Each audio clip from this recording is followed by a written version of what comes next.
রবিবার দেখুন, জানুন সত্য রামায়ণ, যা এখনো কোনো সংবাদ মাধ্যমে প্রচারিত হয়নি।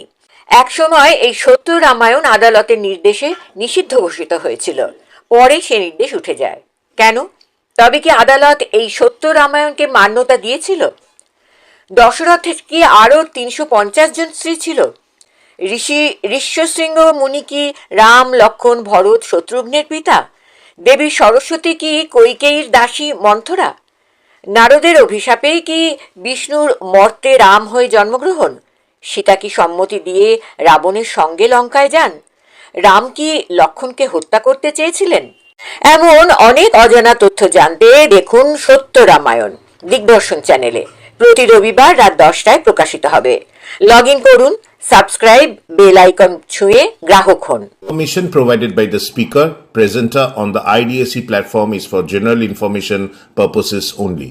All information is provided in good faith. However, we make no representation or warranty of any kind, express or implied, regarding the accuracy, adequacy, validity, reliability, availability, or completeness of this information. নমস্কার, সুজিত চট্টোপাধ্যায় আপনাদের কাছে হাজির হলাম ধারাবাহিক সত্য রামায়ণের 38 নম্বর পর্ব নিয়ে।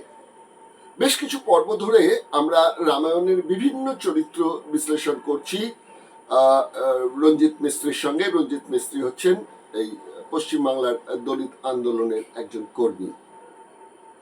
এই সত্য রামায়ণ আসলে সচ্চি রামায়ণ, সে কথা আগের পর্বগুলোতেও বলেছি, কিন্তু এবার যারা প্রথমেই অনুষ্ঠানটি দেখছেন তাদের জন্য বলছি যে সচ্চি রামায়ণ এর তামিল ভার্সনটি লিখেছিলেন সাউথ ইন্ডিয়ার একজন দলিত আন্দোলনের নেতা, তার নাম পেরিয়ার ইভি রামাস্বামী। সেটি প্রথমে ইংরেজিতে অনুবাদিত হয়, তারপর উত্তরপ্রদেশে তৈরি হয় অনুবাদ, তার নাম হয় সচ্চি রামায়ণ। এবং বাংলাতে এতদিন কোনো এই বিষয়ে বইপত্র ছিল না। রঞ্জিত মিস্ত্রি প্রথম এক সত্যের উন্মোচন সত্য রামায়ণ হিসেবে বইটি বাজারে এনেছেন। বইটির দুটি ভাগ আছে, একটা রয়েছে রামায়ণের বিভিন্ন চরিত্র বিশ্লেষণ এবং পেরিয়ার ইভি রামাস্বামীর জীবনের যে দলিত আন্দোলন, সেই দলিত আন্দোলনের যে পদক্ষেপ, সেগুলো সাল অনুযায়ী তিনি বর্ণনা করে গেছেন। আমরা তার সঙ্গে ফোনে প্রত্যেকবার আলোচনা করি এই ব্যাপারে। প্রথমে আমরা একটা প্রতিবেদন আপনাদের দেখাতে চাই। এবারকার যে বিষয় সেটি হচ্ছে রামায়ণের বিভীষণ চরিত্র। আমরা কথায় কথায় বলে থাকি ঘর শত্রু বিভীষণ, আর সত্যি কথাই ঘর শত্রু বিভীষণ না থাকলে রাবণ হয়তো মারা যেতেন না, মানে রামের হাতে বধ হতেন না, এমনই কিন্তু বাল্মীকি রামায়ণে উল্লেখ আছে। কেননা তার প্রাণভোমরা যেখানে লুকোনো ছিল, সেই জায়গাটা হচ্ছে গিয়ে একটা উপাসনা গৃহ, যেখানে রাবণ নিজে উপাসনা করতেন।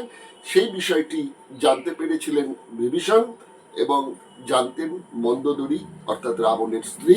হনুমান গিয়ে সেই বিষয়টি জেনে এসে রামচন্দ্রকে বলেন এবং টোটাল প্ল্যানিংটা করে দেন বিভীষণ কিভাবে হত্যা করা হবে রাবণকে। শুধু এখানেই শেষ নয়, বিভীষণের যে পুত্র তার নাম নাকি তরণী সেন, যদিও বাল্মীকি রামায়ণে সে সম্পর্কে কোনো উল্লেখ নেই, উল্লেখ আছে কৃত্তিবাসী রামায়ণে। এই তরণী সেন কিন্তু বাবার সঙ্গে চলে আসেননি রামের শরণাগত হতে, তিনি কিন্তু ছিলেন রাবণের সঙ্গে এবং তিনি 12 বছর বয়সে প্রথম এই রাবণের হয়ে রামের বিরুদ্ধে যুদ্ধক্ষেত্রে যান। কিন্তু কৃত্তিবাস বলছেন যে তার যে ধ্বজা উড়িয়েছিলেন রথেতে, সেটা নাকি রামচন্দ্রের মূর্তি ছিল এবং তিনি যে পোশাক পরেছিলেন সেখানেও নাকি আঁকা ছিল রামচন্দ্রের মূর্তি। রামচন্দ্র তার সম্মুখে শত্রুকে দেখে তো অবাক হয়ে গিয়েছিলেন যে এদিকে আমার ভক্ত আমার সঙ্গে লড়াই করছে। বিষয়টি জানার জন্য তিনি অন্তর্যামী, তিনি কেন জানেন না জানি না, কৃত্তিবাস লিখছেন, তিনি বিভীষণকে জিজ্ঞেস করছেন যে কে ভাই এ, সে আমার সঙ্গে লড়াই করতে এসছে, এদিকে দেখছি আমার ভক্ত। বিভীষণ তখন রামচন্দ্রকে বলেন শত্রু শত্রুই হয়, নানান রকম ছদ্মবেশ নিতেই পারে, আপনি বিচলিত হবেন না, আবেগপ্রবণ হয়ে পড়বেন না, সামনে শত্রু, বধ করুন। রামচন্দ্র তো বধ করে দিলেন তরুণী সেনকে। এবার বিভীষণ কিন্তু পুত্র শোকে কাতর হয়ে আর্তনাদ করে উঠলেন। রামচন্দ্র বুঝতে পারলেন যে বিষয়টা কি ঘটে গেছে। তখন তিনি বিভীষণকে খুব ভর্ৎসনা করলেন, তুমি কেন বলনি ও তোমার ছেলে। যাই হোক, শেষ পর্যন্ত নাকি রামচন্দ্রের কৃপায় স্বয়ং এই তরণী সেন বৈকুণ্ঠ ধামে চলে গেলেন। এই হচ্ছে গিয়ে এই বিভীষণের গল্পের একটি কাহিনী। এটাই একটা প্রতিবেদনের মধ্যে প্রথমে আপনাদের সামনে হাজির করছি। তারপর রঞ্জিত মিস্ত্রির সঙ্গে আমার ফোনেতে এই বিভীষণ সম্পর্কে এবং পেরিয়ার ইভি রামাস্বামীর যে পদক্ষেপ দলিত আন্দোলনের সে সম্পর্কেও কিছু কথা জানবো। প্রথমে প্রতিবেদন দেখুন, তারপর সরাসরি আমরা চলে যাব ফোন ইনে। বিভীষণ অর্থ ভীষণ, অন্য আরেক অর্থ সত্যের সন্ধানী। বিভীষণ ছিলেন রাবণের ছোট ভাই। পুরাণে বলা হয়েছে পূর্বজন্মে বিভীষণ ছিলেন সত্যব্রত নামে এক রাজপুত্র। শূর্পণখা ছিলেন পূর্বজন্মে এই সত্যব্রতেরই গুরুর কন্যা। তামিলনাড়ুর রামেশ্বরমে এক রাম মন্দিরে আজও রাম, লক্ষ্মণ, সীতা ও হনুমানের সঙ্গে বিভীষণও পূজিত হন। বিভীষণ যখন রাবণকে ত্যাগ করে রামের শরণাপন্ন হন, হনুমান রাবণের গুপ্তচর হিসেবে বিভীষণকে হত্যা করতে চান, কিন্তু সুগ্রীব বলেন বিভীষণ বন্ধু, শত্রু নয়। সেই প্রবাদ বাক্য শত্রুর শত্রু আমার মিত্র, এই কথাটি স্মরণে রাখা দরকার। বিভীষণকে বলা হয় সৎ, ধার্মিক। তিনি সীতাহরণের নিন্দা করায় লঙ্কা থেকে বহিষ্কৃত হন। বিভীষণের স্ত্রীর নাম সরমা, পুত্র তরণী সেন। বলা হয় রামচন্দ্রের আশীর্বাদে 8 চিরঞ্জীবীর অন্যতম এই বিভীষণ আজও অমর হয়ে আমাদের মধ্যে পৃথিবীতে আছেন। বিভীষণ পুত্র তরণী সেন কিন্তু পিতাকে অনুসরণ করেননি। রাবণের পক্ষে যুদ্ধ করলেও রথে তিনি রামের ছবি লাগিয়েছিলেন, সঙ্গে ধারণ করেছিলেন রাম মূর্তি। 12 বছর বয়সে বীর বিক্রমে যুদ্ধ করেন রামচন্দ্রের বিরুদ্ধে। মুহূর্তের জন্য থমকে যান রাম। বিভীষণকে জিজ্ঞাসা করেন, কে এই বালক বীর? বিভীষণ পরিচয় গোপন করে বললেন, শত্রুর পরিচয় শত্রু, আপনি বধ করুন। রামচন্দ্র বধ করেন তরণী সেনকে। বিভীষণ এবার আর আবেগ লুকিয়ে রাখতে পারেননি, হে পুত্র বলে আর্তনাদ করে ওঠেন। রামচন্দ্র বিষয়টি বুঝে তীব্র ভর্ৎসনা করলেন বিভীষণকে, পুত্রকে অস্বীকার করার জন্য। রামের ইচ্ছায় তরণী সেন বৈকুণ্ঠে স্থান পান। এই কাহিনী অবশ্য বাল্মীকি রামায়ণে নেই, আছে কৃত্তিবাসীর রামায়ণে। তেমনি মন্দোদরীকে রাবণের মৃত্যুর পর বিভীষণ যে বিয়ে করেছেন এমন কথাও নেই বাল্মীকি রামায়ণে। এই বর্ণনা দিয়েছেন তুলসীদাস তার রচিত রামচরিতমানসে। 8 চিরঞ্জীবীর অন্যতম বিভীষণ আজও নাকি বেঁচে আছেন, আমাদের মধ্যেই মিশে আছেন, আমরা বুঝতে পারি না। হ্যালো, হ্যাঁ নমস্কার রঞ্জিত বাবু, দিগদর্শন থেকে সুজিত। নমস্কার। আপনার কাছে আবার এই সপ্তাহে পৌঁছে গেলাম আমাদের সত্য রামায়ণের 38তম পর্ব নিয়ে। অনেক অনেক ধন্যবাদ আপনাকে যে আপনি এতটা রাস্তা পার করেছেন। ধন্যবাদ আপনাকে, আপনাদের সহযোগিতা না পেলে এটা সম্ভব হতো না। তো এবারকার বিষয় যেটা, সেটা হচ্ছে আমরা রাবণ এবং রাবণের পরিবার নিয়ে এবার একটু বিভীষণ নিয়ে একটু আলোচনা করতে চাই। এই জন্য যে একটা প্রবাদ বাক্য তো আছে, ঘর শত্রু বিভীষণ। তো ঘরের শত্রু যদি থেকে থাকে তাহলে যত বড়ই বীর হোক না কেন, ইতিহাস বলছে যে তাকে পরাজিত হয়েছে এবং পস্তাতে হয়েছে ঘর শত্রু বিভীষণ থাকার জন্য। তো রামায়ণেতে আমি যদি বাল্মীকির কথা ধরি, বাল্মীকি এখানে বিভীষণকে হঠাৎ রাবণের বিরুদ্ধাচরণ করতে দেখা গেল, কেননা তিনি সৎ, তিনি চাননি যে রাবণ পরস্ত্রী হরণ করে নিয়ে আসুক, তিনি বারণ করেছিলেন, সব বিষয়টা ঠিক আছে। কিন্তু এই বিভীষণ তো জানতেন যে তার থেকে অনেক বেশি যোগ্যতা রয়েছে রাবণ, তাই রাবণ রাজা হয়েছেন। তো তার এই বিরোধিতার কারণটা কি, এবং রাবণ যে তিনিও একজন পণ্ডিত এবং সৎ ব্যক্তি সেটাও বিভীষণ জানতেন। তো একে হঠাৎ বাল্মীকি বিভীষণকে ঘরশত্রু বানালেন কেন? আসলে ওই সময় সমাজ ব্যবস্থায় একটা জিনিস স্পষ্ট ছিল যে ভাইয়ের যুদ্ধ যতই সৎ হোক, মানে অন্যায় হোক কিংবা ঠিক হোক, ভাইয়ের পাশে ভাইকে দাঁড়ানো, এটা সামাজিক অবস্থায়, তখন সামন্ততান্ত্রিক অবস্থায় এটা একটা রীতিনীতি ছিল। সেই রীতিনীতিটা প্রথমে ভঙ্গ করেছে হচ্ছে বিভীষণ। দ্বিতীয়ত ওর যে মানে ব্যক্তিগত ইচ্ছা ছিল রাজা হওয়ার জন্য। ও যদি রাবণ যদি সরে না যায় তবে ও নিজে রাজা হতে পারছে না। এটাও একটা ওর কাছে ছিল বড় ইচ্ছা। তার ইচ্ছাকেও সুপ্ত অবস্থায় রেখে সেখানে সীতাকেও হাতিয়ার হিসাবে ব্যবহার করেছে। আচ্ছা, নিজের বোন সুপর্ণাকে এত বড় অন্যায় করা সত্ত্বেও সে কিন্তু তার সারা জীবনে কখনোই সুপর্ণাকার পক্ষে একটা কথাও বলেনি। ঠিক ঠিক। এটা যদি না বলে থাকে, সে যতই সততা বাল্মীকি রামায়ণে তাকে দেখানো হোক না কেন, আপনি যদি বাস্তব পরিস্থিতি দেখেন, রাবণ তার বোনের জন্য লড়াই করেছে। তার নারী স্বাধীনতার জায়গা থেকে তার লড়াইটা শুরু হয়েছে। এবং সীতাকে হরণ করে নিয়েছে, তার সঙ্গে যদি চরিত্রহীনতা কিংবা বাকি কাজ না করে থাকেন, করে থাকেন যেটাই করে থাকেন সেটা ইচ্ছাকৃত যদি করে থাকেন, তার মানে দুজনের সহমতি যদি করে থাকেন, সেটা কিন্তু সামাজিক ভাবে অন্যায় নয়। এই ক্ষেত্রে আপনি যদি বিভীষণকে বিচার করেন, তো বিভীষণ সেখানে একজন ভাতৃশত্রু বলে পরিচিত হতে পারে, কারণ সে বোনের পক্ষে একটা কথা বলেনি।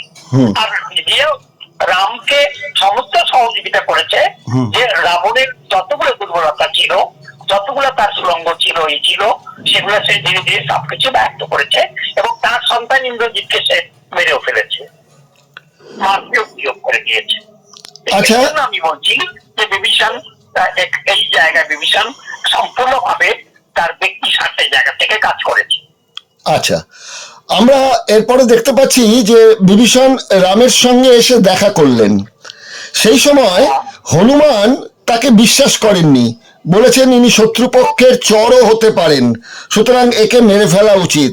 কিন্তু ওই প্রাজ্ঞবান জাম্মু এবং তার সঙ্গে সঙ্গে সুগ্রীব, তারা যেহেতু রাজা ছিলেন, তারা বুঝেছিলেন যে না, রাজার খুব বিশ্বস্ত অনুচরও এক সময় বিশ্বাসঘাতকতা করে থাকেন, সে সময়কার রাজারাজের ইতিহাসে এগুলো রয়েছে। তখন তিনি নিরস্ত করেন হনুমানকে এবং রামকে বলেন যে বিভীষণের সঙ্গে মিত্রতা তৈরি করে নিতে। এটা তো বুঝলাম। বিভীষণকে দেখা যাচ্ছে, যদিও এটা বাল্মীকি রামায়ণে নেই, তুলসীদাসী রামায়ণেতে রচিত হয়েছে এবং পরবর্তীকালে কৃত্তিবাসী রামায়ণে হয়েছে, যে বিভীষণের পুত্র তরণী সেন। বাংলায় একটা বিখ্যাত যাত্রাপালা হতো তখনকার দিনে, তরণী সেন বধ।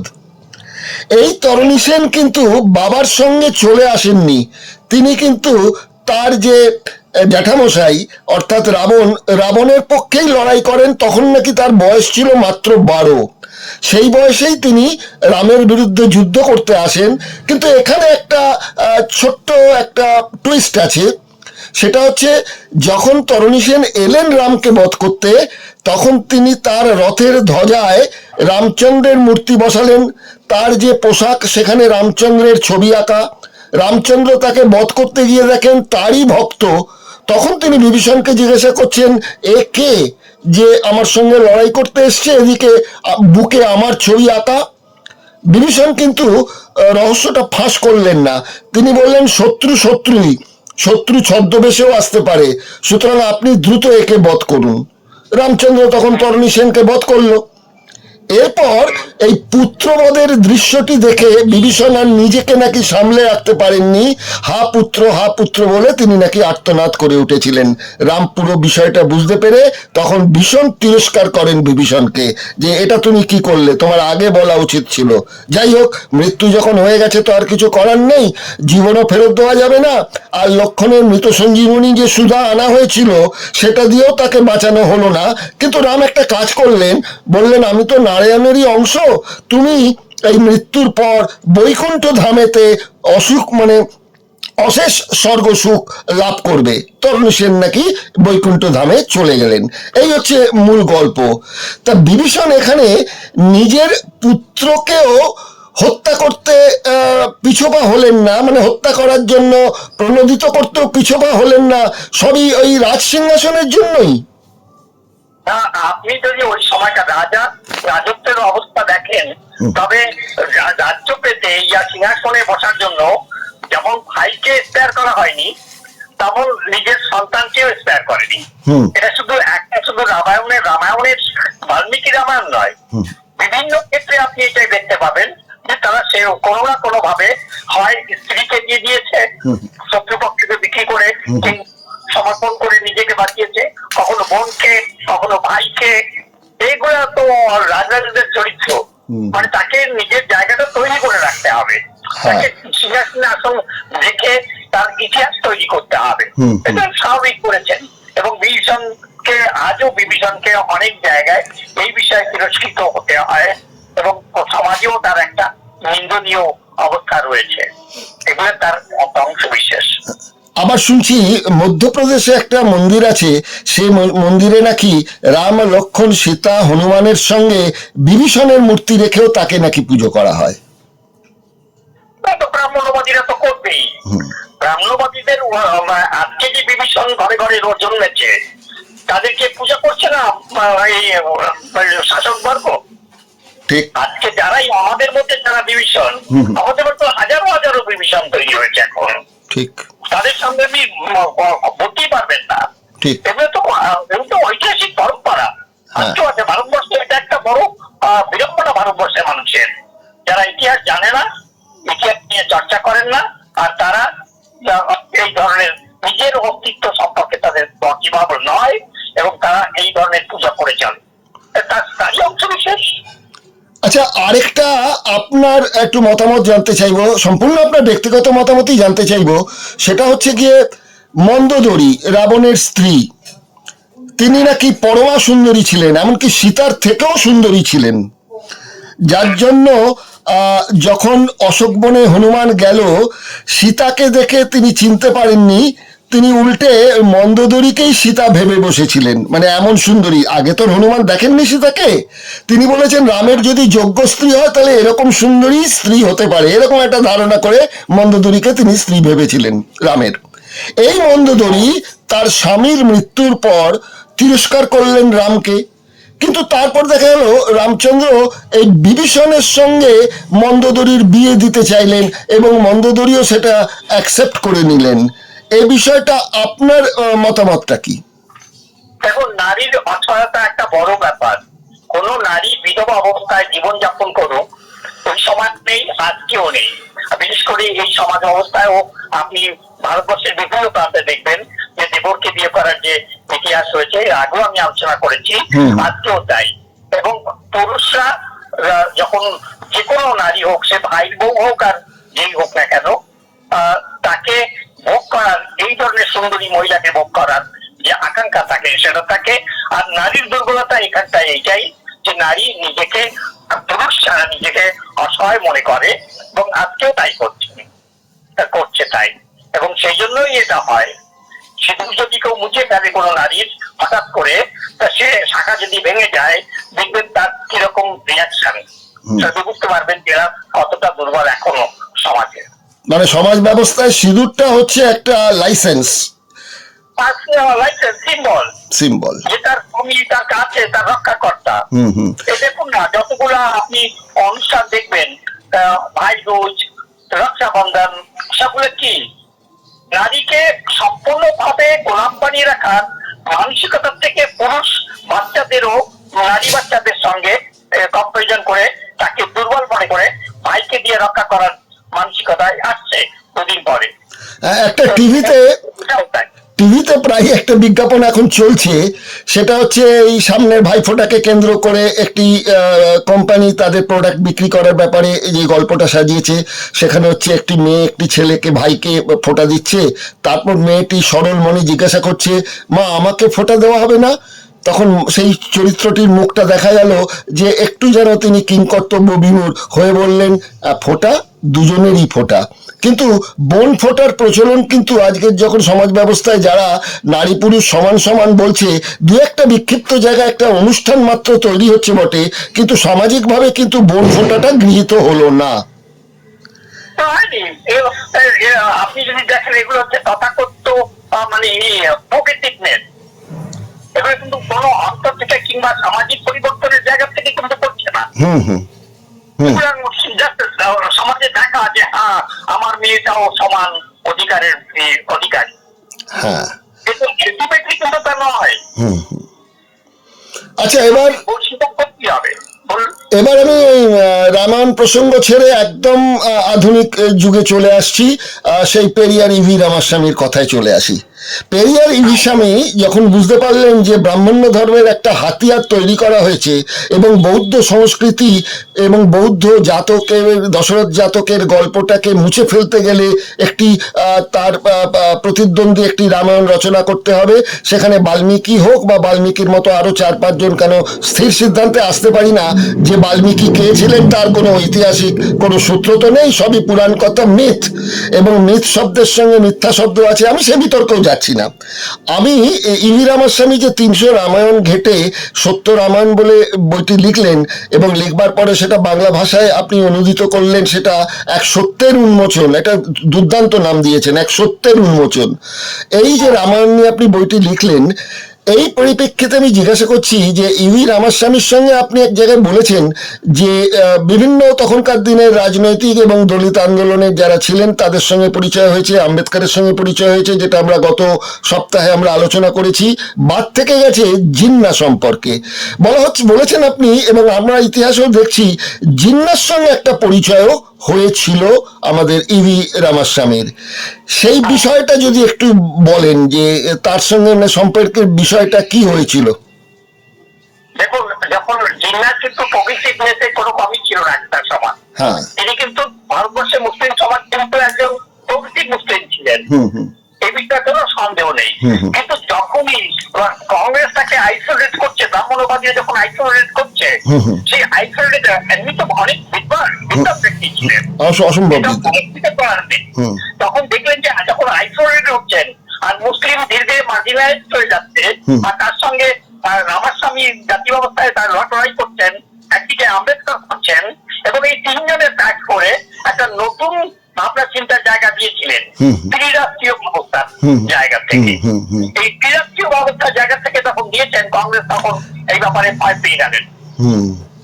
এই ব্যাপারে ভয় পাওয়ার পরের থেকেই কিন্তু এই মুসলমান রাষ্ট্র তৈরি হোক, এটা ব্রাহ্মণ্যবাদী ব্যবস্থার মধ্যে থেকে যারা আরএসএস করেছে তারা শুরু করলেন, এবং ব্রিটিশ ইনস্টিগেট করলেন মুসলমানদের, তো তোমরাও তোমাদের রাজ্য চাও। সেইখানে শিখরটি হিসেবে ইউজ হচ্ছে জিন্না হয়েছে, তখন জিন্না পাইপার হিসেবে ওই দিকে চলে গেছে। আম্বেদকর এক সময় সেও আস্তে আস্তে কংগ্রেসের দিকে ঝুঁকে গেল, আর একমাত্র ব্যক্তি দাঁড়িয়ে রইলেন তিনি হচ্ছেন পেরিয়ার। পেরিয়ার তার নিজের জায়গায় রইলেন, এবং যার ফলে আজ পর্যন্ত পেরিয়ারের কোন মূর্তিতে ব্রাহ্মণবাদীরা কোনদিন নমস্কার করে না, হাতজোড় করে না, কিন্তু আপনি দেখবেন বিশ্বের ব্যাপারেও করে। আপনি আম্বেদকরের মূর্তিতে কিন্তু ওরা নমস্কার করে। ওরা একটা না একটা জায়গায় আম্বেদকরকে এই জায়গায় ওরা অনেকটা কি হয়েছে যে ওরাকে আলাদা করতে পেরেছে, এবং মুসলমান নিম্ন জাতির লোকদেরকে ওরা ম্যানিপুলেট করে ওদের জায়গায় ওদের অনেকটা কার্যসিদ্ধি করতে পেরেছে, যার ফলে আম্বেদকর করে। কিন্তু পেরিয়ারকে কিন্তু ওরা কোথাও কোন জায়গায় মানতেন, যখন চারবাককে ঘৃণা করতো তখন পেরিয়ারকে করে। আর আপনি দেখুন পুরো ইতিহাসে পেরিয়ারকে সহ্য করতে পারেন না। তাহলে ভারতীয় কমিউনিস্টদের ক্ষেত্রেও তো এই কথাই প্রযোজ্য,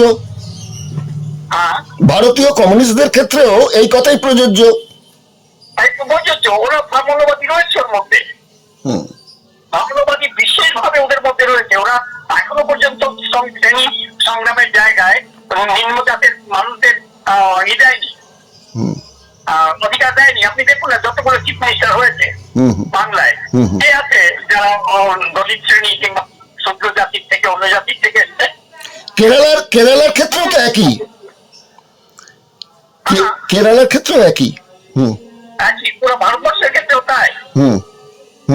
ওরা করেনি, ওরা বিট্রে করেছে কমিউনিস্ট মুভমেন্টকে। একদিকে নকশালবাদী আন্দোলনের বিষয়ে বাধ্য করেছে যেতে, আর একদিকে সমঝোতা করেছে এসের সঙ্গে, জাতিবাদী সেই দলগুলোর সঙ্গে, আজও তাই করে চলেছে।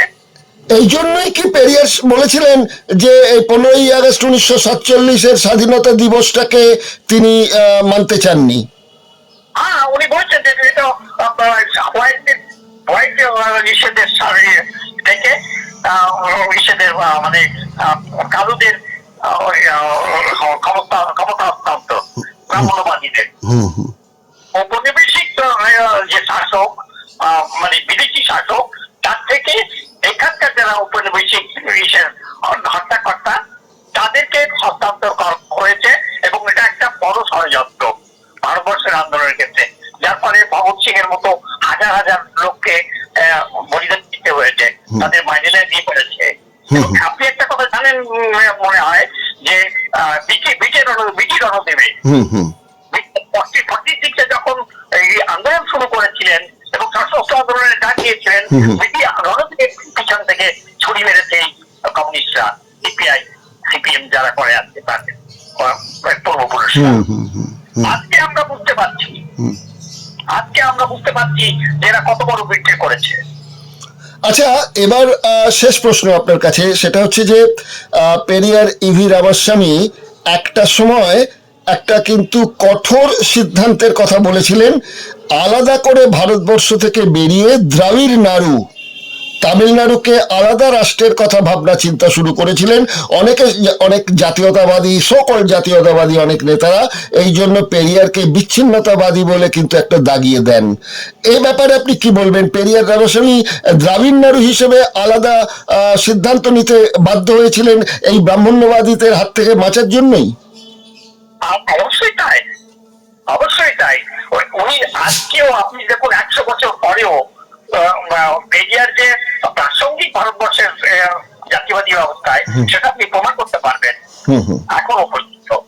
এটা হয়েছে কি যে এটা এখনো সত্য কথা যে দক্ষিণ ভারত উত্তর ভারতের সঙ্গে যে কনফ্লিক্ট, সেটা আজও বিদ্যমান, কারণ সম্পূর্ণভাবে বিদ্যমান রয়েছে। এবং সেই জায়গাটা থেকে বেরিয়ে আসার জন্য যদি জাতিসত্তার প্রশ্ন ওঠে, যেটা বামপন্থী ভাবনা চিন্তাও রয়েছে, জাতিসত্তার অধিকার দিতে হবে, সেক্ষেত্রে পেরিয়ারের যে দাবি ছিল, দাবি ভুল ছিল না। কাশ্মীরের অন্তঃশাসনের দাবি কিন্তু ভুল দাবি ছিল না। পুরো বাংলা একসঙ্গে থাকবে, বঙ্গ একসঙ্গে থাকবে, তার যে সত্তাধিকার, সেটা কিন্তু ভুল ছিল না। কিন্তু এই দেশের ব্রাহ্মণ্যবাদী শাসকরা যেহেতু হিন্দু ধর্ম প্রতিষ্ঠা করার লক্ষ্যে রয়েছে পুরো ভারতবর্ষটাকে, তাই এটাকে জোড়াতালি দিয়েছে কোনোভাবেও ব্রিটিশদের সঙ্গে সমঝোতা করে তাদের উদ্দেশ্য সফল করেছে। এবং আজকে 100 বছর পরে সেই আরএসএস জমিয়ে বসেছে, তার একটাই কারণ, ওদের এই ষড়যন্ত্রের ফল। এবং পিডিআরের মতো লোককে যদি সহযোগিতা করা হতো, ভাবনা চিন্তাকে করা হতো, তবে আজকে বিপ্লব সম্ভব হতো ভারতবর্ষে।